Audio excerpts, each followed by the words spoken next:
Straight ahead on CCX News, trudging through the snow. We're ready. A day in the life of a mail carrier amidst a winter storm. Plus, speaking up about a noise wall in Maple Grove. Why one council member believes it may not be worth the money. And later, technology and our youngest learners. It's fine for a brain that's developed. It's not good for a brain that's brand new, fragile, and new to the world. We'll show you how the Wayzata School District tries to strike a balance. CCX News starts right now.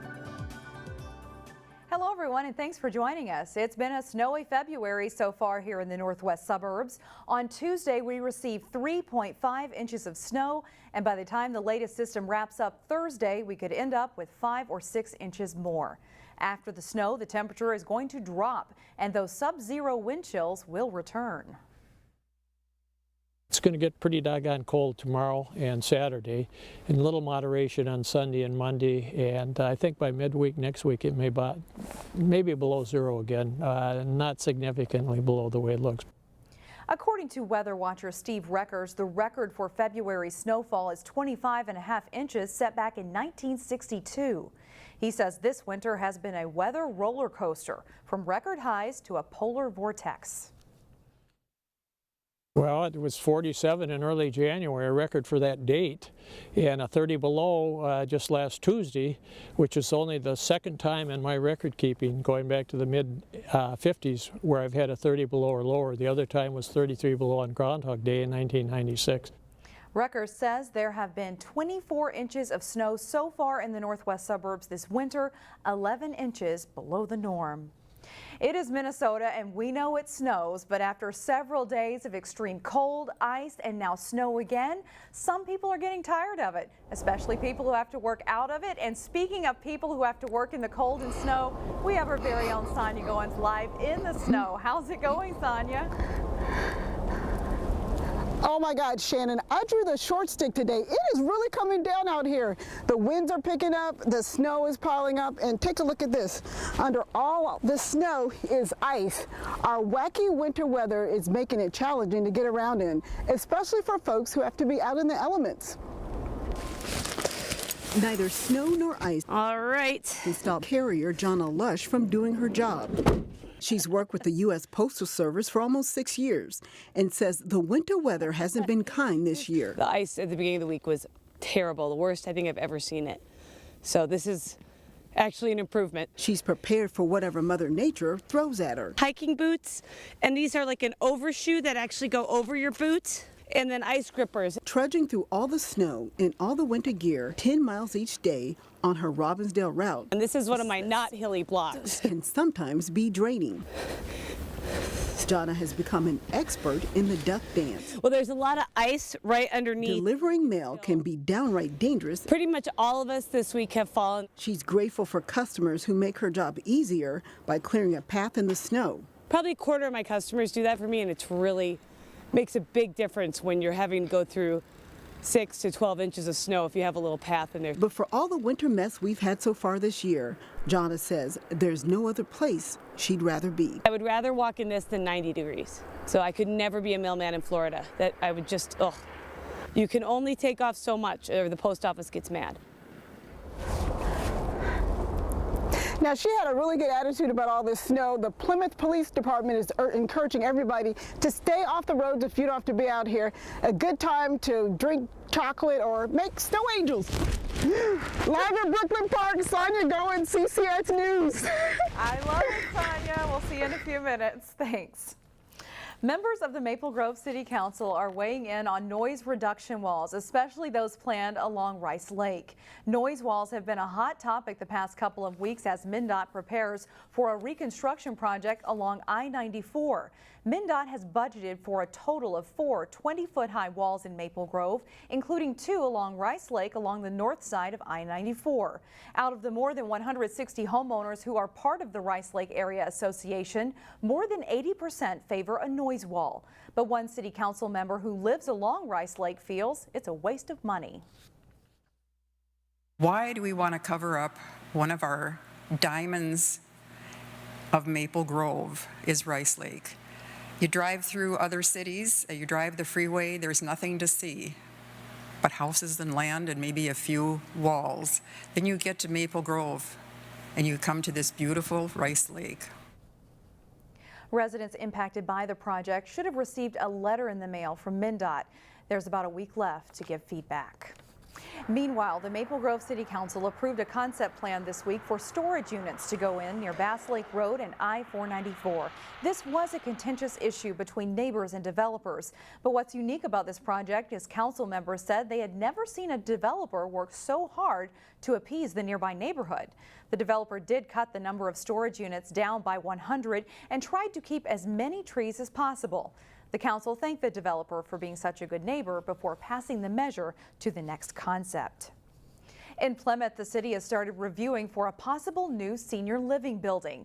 It would be located in central Plymouth, north of Highway 55 and just west of Interstate 494. The proposal would include up to 4 stories of condominiums over an underground parking garage. It would contain a total of 102 units and provide both independent and assisted living, as well as some memory care units. If the project is approved, construction could begin as early as this summer. In Golden Valley, the focus isn't just on snow and ice, it's also on chronic flooding. Several flood events over the years have caused property damage for homes and businesses.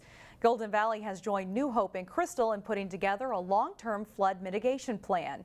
It's a plan that's been carried out over the last several years. The latest project includes expanding areas for flood storage around the Decola Ponds and Pennsylvania Woods Nature Area.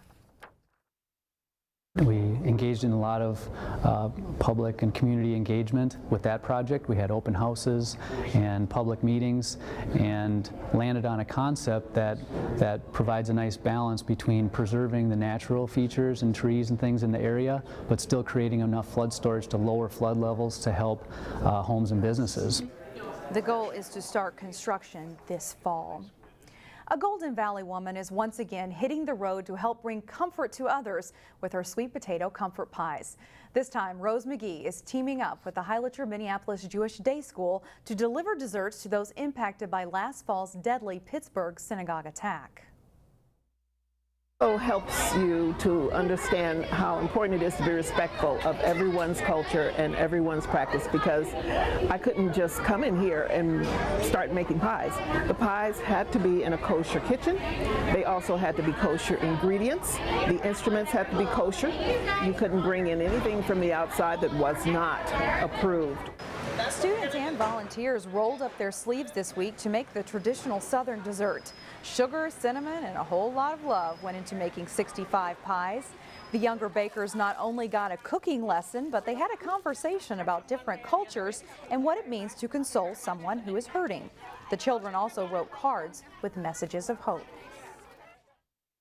They had to really think, what are the messages they want to send to people who are hurting?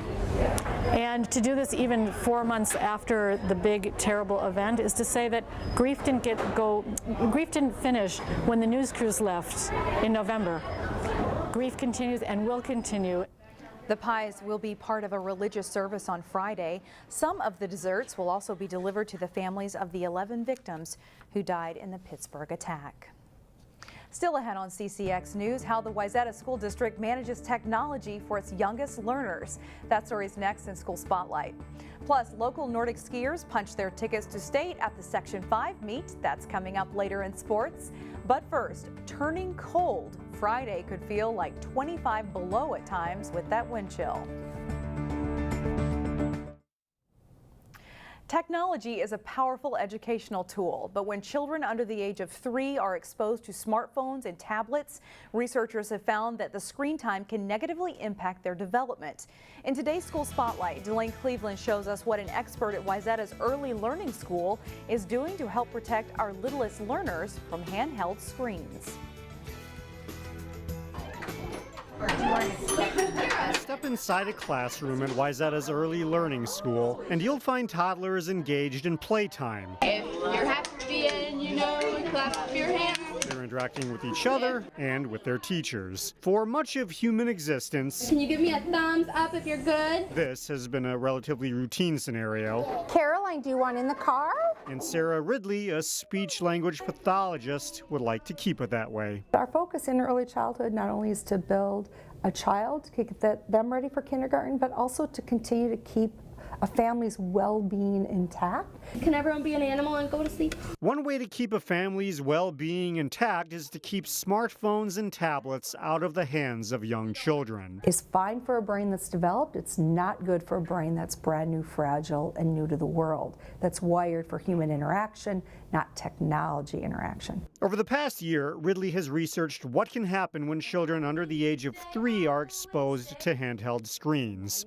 And what she's found hasn't been good. More aggressiveness, impulsiveness, children that have a hard time self-calming and regulating and coping and having trouble sleeping, having trouble eating. We've got stressed out parents. Sit, baby! To help prevent all of those things, she's been on a mission to educate families on the negative effects of handheld screens. Every family that comes into our program, they get this education and support.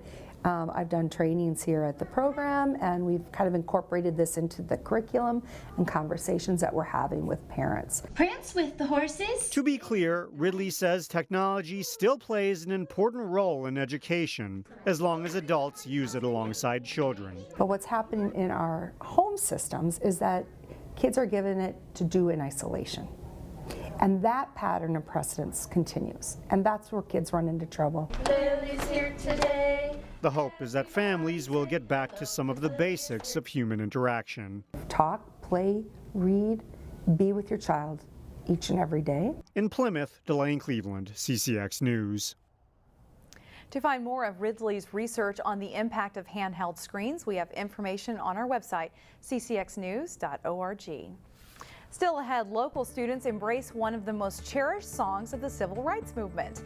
But first, the Champlin Park-Coon Rapids girls hockey team is ready for the playoffs after a strong regular season. John Jacobson is in next.